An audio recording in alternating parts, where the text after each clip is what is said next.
Welcome back, ladies and gentlemen, to the steppes north of the Black Sea, where the Huns first burst onto the scene. We can't really see much of it right now because we haven't explored it, but trust me, it's there. I am Marcus Aurelius, and this is Total War, Attila, the Eastern Roman Empire, and History. And for a game entitled Total War Attila, I'm happy to say that now, over 50 episodes in, we're finally going to talk about the Huns and Attila and how their relationship went with the Eastern Roman Empire. Looks like our allies Iran are here in the Crimea fighting off the Sclavonians, a people I don't know much about. Another interesting fact is that Creative Assembly is releasing another DLC packet called the Empires of the Sands, or something, Kingdoms of the Sands, or something like that, and it includes Axum as a playable nation. So if you watched my episode on Axum down here in Africa, I exterminated them, of course, but if you are interested in their history and just the notion of a desert African Christian kingdom and would like to play them, you can now. The DLC pack will be released on September 16th. I'm kind of interested myself to see how that goes. Now, our income has dropped quite a bit, and I'm assuming that's because it's summertime. So I have no idea why that is, but we've lost a ton of income. Like, it was like 13,000, and now it's only 9. And I'm not entirely sure why, but we're just going to have to figure it out. First thing I want to do, though, now that I am flush with money, speaking of the Huns, is I think it's just about time to pay them off again. Yeah, they're still a bit hostile. So let's talk to Hidiko? He hates rival empires, so we'll never be best buds, but he is 75. Please don't bother with meaningless pleasantries. Talk of meat, not honey. Oh, we are going to give you plenty of meat. We are going to give you 3,861 gold worth of meat, actually. Enjoy. This is a worthy tribute. I gladly accept it for my people. Oh, I'm glad that you do. Alright, well that's that. So now, with what's left of our money, I need to do some expansion.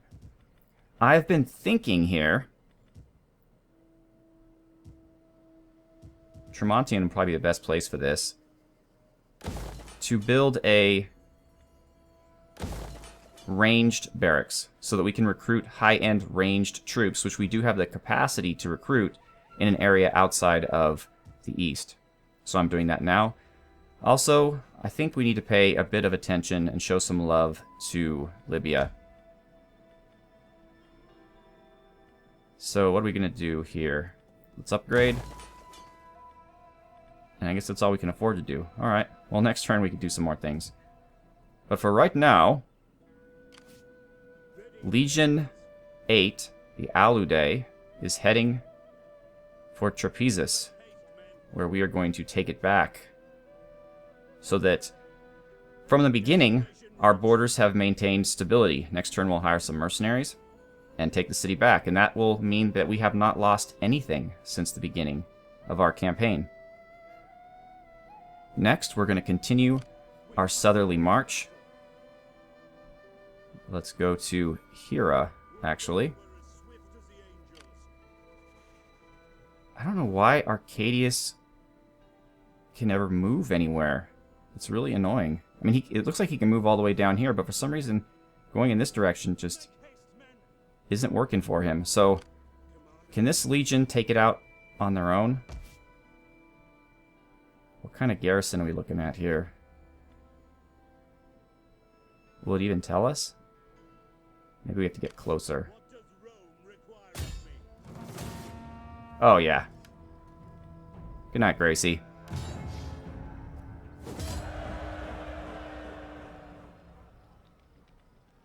Sacking won't get us that much gold. Ready for further orders. And so much for those guys. At your command. And we've gained a level. That's awesome. Ooh, looks like Flavius Timasius has become bi-curious, and his chance of having children has dropped by 20% as a result. And yet he is still pious, which is awesome. Oh, wow. Why can't Arcadius be that? Public order +2. Religious influence +6 for Eastern Christianity. If you weren't such a good general, I'd want you to be a governor. Wow. Wow. You're 73 years old. Wow. He'll never be vir illustris. Vanguard. Ooh, that's a good one, though. We could get into that. Or we could do recruitment cost. Corruption. Wow, that's a great skill. But I need you to fight, so you are not going to be a governor. Plus, you can be a big jerk because you're so old you're going to die soon anyway. And you're loyal. So we're going to give you Vanguard. Excellent.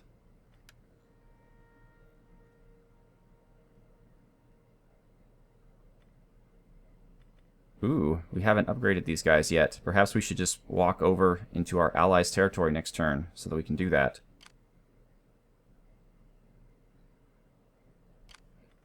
What does Rome require? Can we do some horrible things to this enemy Magus?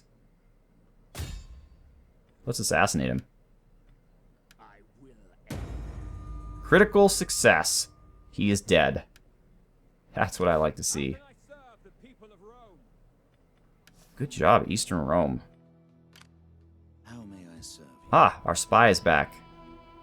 With not a moment to lose. Let's get over here.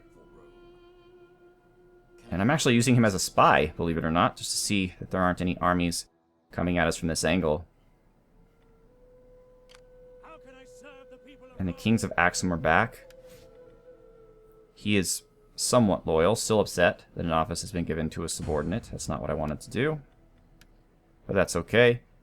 We can hang out in Nisibis. Call this a garrison? And how are we doing with our ranged upgrade? One more turn. Ooh, and we have 2 construction sites. What were we going to do with those again? We're not going to need any sanitation because we're building an aqueduct. So I guess industry, make some money. And then this could be another farm. Okay. My wits and words are yours. Egypt is still not perfect, so we're going to keep you here just to keep them happy. My wits and words are yours. Now this place, on the other hand, is doing quite well.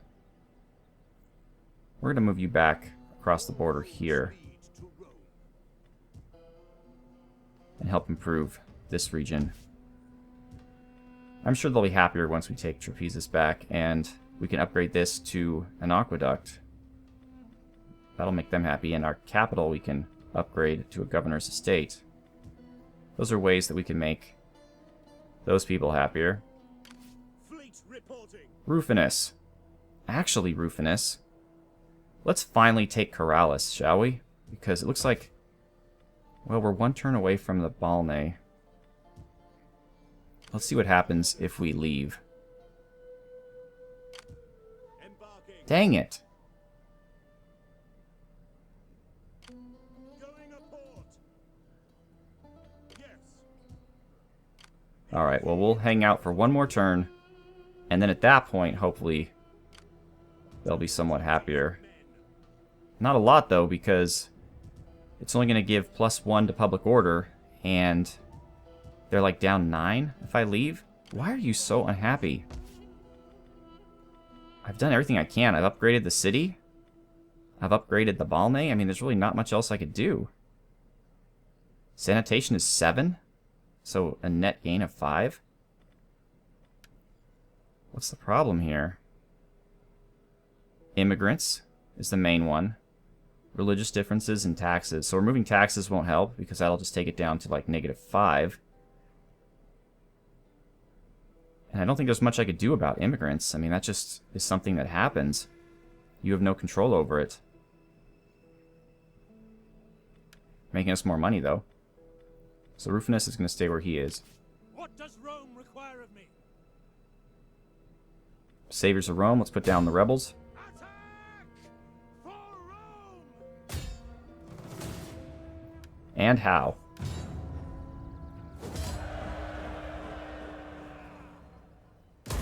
I will journey to the ends of the world for Rome. All right, and we need to rest up. Set up the watch. We'll go back here in Romula. Oh, let's upgrade these fellows to Eastern Armored Legio. And we don't really need the Caro Ballista. Let's save some money and get rid of that. So the Ostrogoths, are you sieging the city? You're just there. We're at peace with you, however. If you do take it, though, we could definitely take it back. Let's see, they have these 2 cities. I want to maintain peace with the Illyrians. Looks like the Western Romans have restored some semblance of order to the Italian peninsula. They're very secure. It's just in the north here that we have the rebels. Alright. That suits me just fine.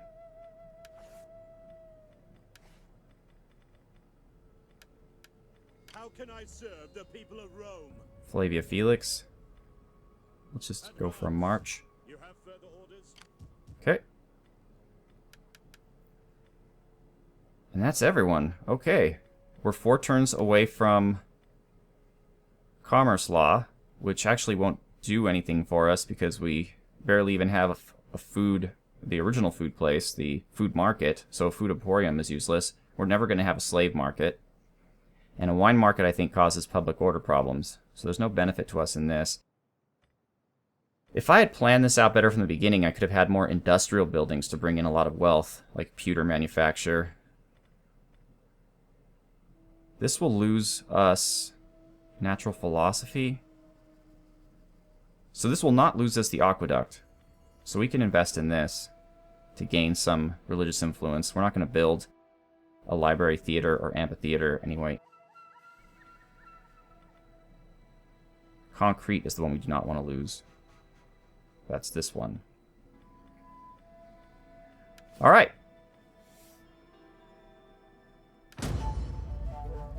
So, while steppe peoples that could have been the Huns are written of as early as the 1st century AD in Central Asia, the first record of the actual Huns that spawned Attila is in 370 AD, where they crossed the Volga River into Europe and attacked and subjugated We have the... long admired your powerful armies. Can you not commit their efforts to attack these people? the Alans, who are another steppe people. The Jutes? You want us to attack the Jutes? Where are the Jutes? They're nowhere near. Sure. Soon, however, the Huns moved west and attacked the Gothic confederacies of the Gruthungians and the Tervingi, who were the precursors of the Ostrogoths and the Visigoths, respectively.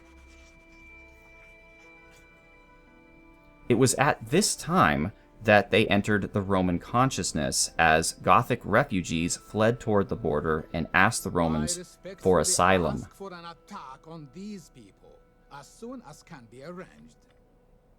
No, Gossinids, we are not attacking the Ostrogoths. Why do you even want to attack them? They're nowhere near you. I see that your course He is loyal, however, and admires strong empires, so I don't have to worry about upsetting him. The Huns were either illiterate or they kept no written records. And so, sadly, we don't have any information on them that's not written down by their enemies. And what's going on here? an enemy force entirely made up of desert spears, a few camels, is attacking Flavius Timasius. Alright, ladies and gentlemen, well, you know what? I'm going to go ahead and take care of this battle off camera, and I will come back when it's done. Alright, ladies and gentlemen, we are back, and I got a little bit creative with my cavalry, and as a result, unfortunately lost a unit of Equites Dalmatae. Sadly, the scout Equites survived. We do have Equites Dalmatae, however, one more unit, and our cataphracts pretty much escaped unscathed. Our mercenary Persian scouts, they're expensive, but I actually like them, so I'm going to keep them. They have a javelin attack, which makes them a lot of fun.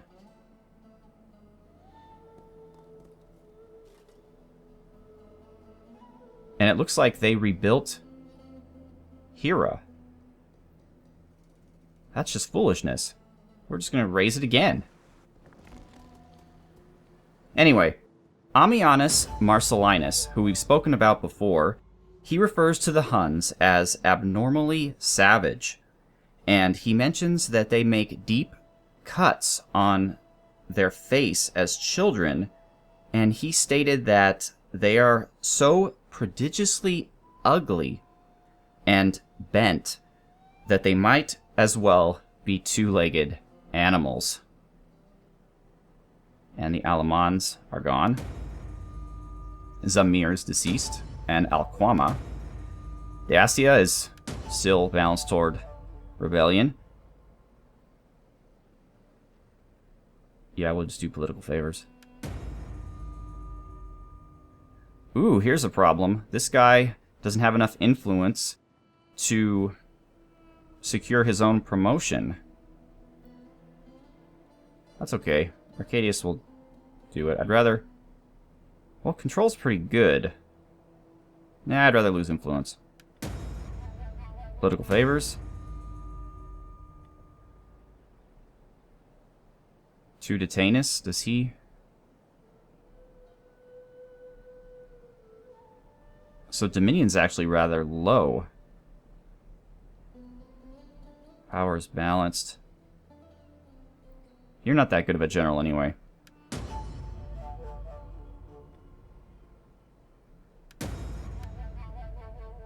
Alright. I think we're okay. Let's not view dead people. Marcus is 5. Rufinus is still my heir.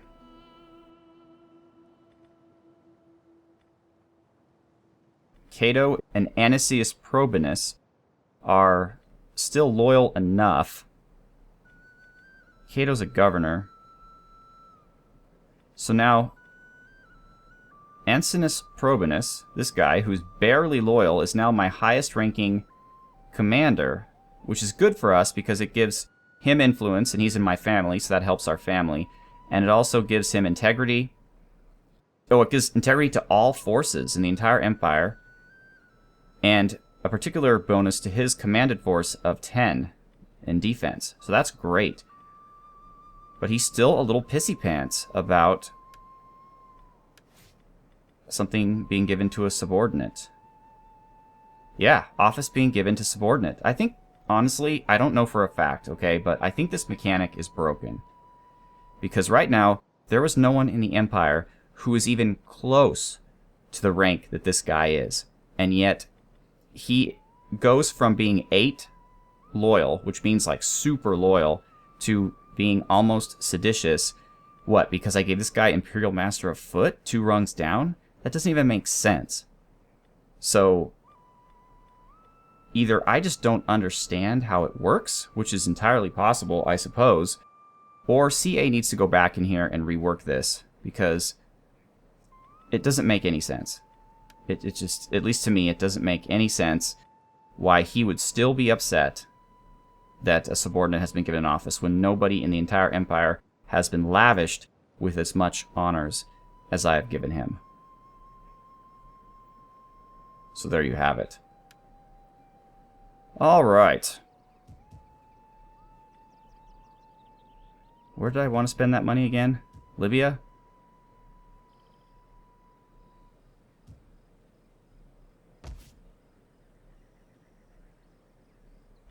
I could upgrade the cattle pens.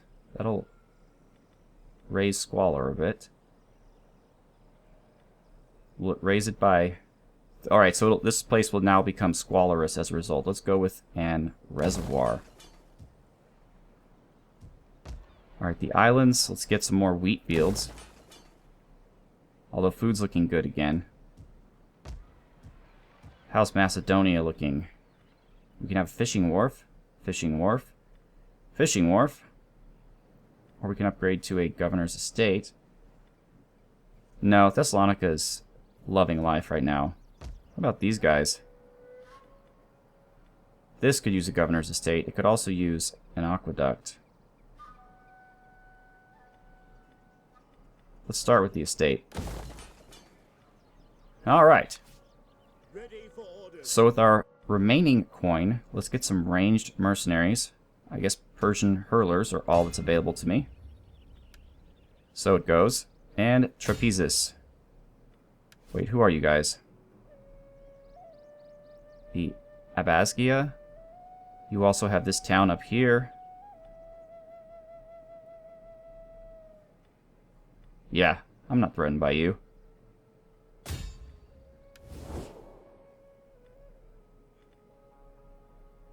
Most of my allies don't like them very much, but I'm not going to call them to help. So be it. Yeah.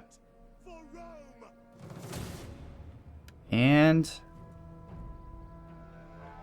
I guess balance this time.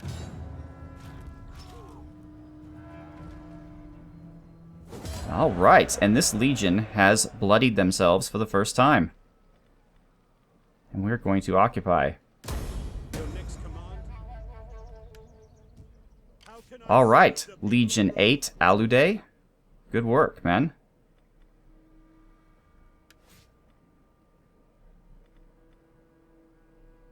You are melancholic. Well, that's no good. Let's give you some stuff.